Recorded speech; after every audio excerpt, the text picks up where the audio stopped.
le Nigeria a quitté l'Organisation maritime pour l'Afrique de l'Ouest et du Centre, OMAOC, à la suite d'un prétendu non-respect de règles de procédure concernant l'éligibilité des candidats proposés au poste de secrétaire général. Le retrait du Nigeria est intervenu en marge des assises conjointes de la 8e session du Bureau des ministres et la 15e session de l'Assemblée générale de l'OMAOC qui a eu lieu du 29 juillet 2021 au 1er août 2021 à Kinshasa. Dans sa note de retrait de l'organisation, le chargé de communication du ministère nigérian fédéral des Transports, Eric Ojiekwo, a fait observer dans un communiqué rendu public à Abuja qu'en tant que nation, il doit prendre position contre la promotion de l'illégalité, le non-respect de l'état de droit et la violation des règles concernant l'élection du secrétaire général de l'OMAOC. Grief du Nigeria.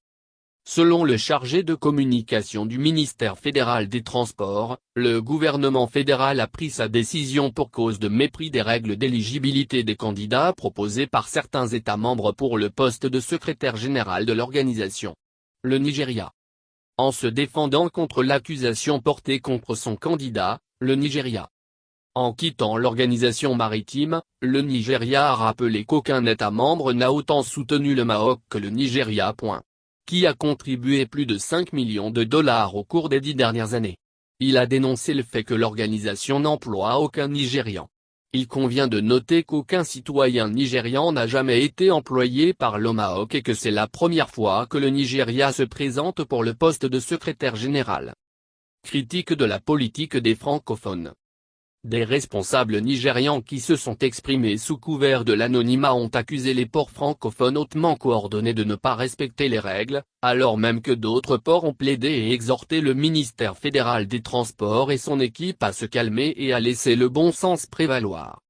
Un membre de la délégation nigériane qui a pris part à la réunion à Kinshasa a expliqué que les pays francophones se sont ralliés pour s'assurer que la candidature du Nigeria ne soit pas retenue. Et ce membre de préciser que nous avons 23 pays de l'Afrique de l'Ouest et du Centre qui composent l'OMAOC, et sur les 23, 14 sont des pays francophones. Le reste des membres est composé par 5 pays anglophones, Gambie, du Ghana, du Libéria, du Nigeria et de la Sierra Leone, 3 pays de langue portugaise, Cap-Vert, Guinée-Bissau et São Tomé et Principe, et un pays hispanophone, la Guinée équatoriale. Report de l'élection du nouveau secrétaire général.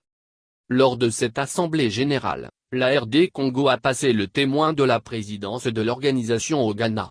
L'élection du nouveau secrétaire général pour remplacer l'Angolais Alain Michel Luvambano en poste depuis 10 ans n'a pas pu aboutir en raison de divergences entre deux pays candidats à ce poste, savoir le Nigeria et la Guinée-Conakry. Pendant que le Nigeria a contesté la candidature de la Guinée en raison de l'âge du candidat, 55 ans et 6 mois. La Guinée a remis en cause la candidature du Nigeria pour entre autres raisons son retard dans le paiement des cotisations. L'élection du nouveau secrétaire général aura lieu dans 6 mois lors d'une assemblée générale extraordinaire qui sera organisée dans un autre État membre.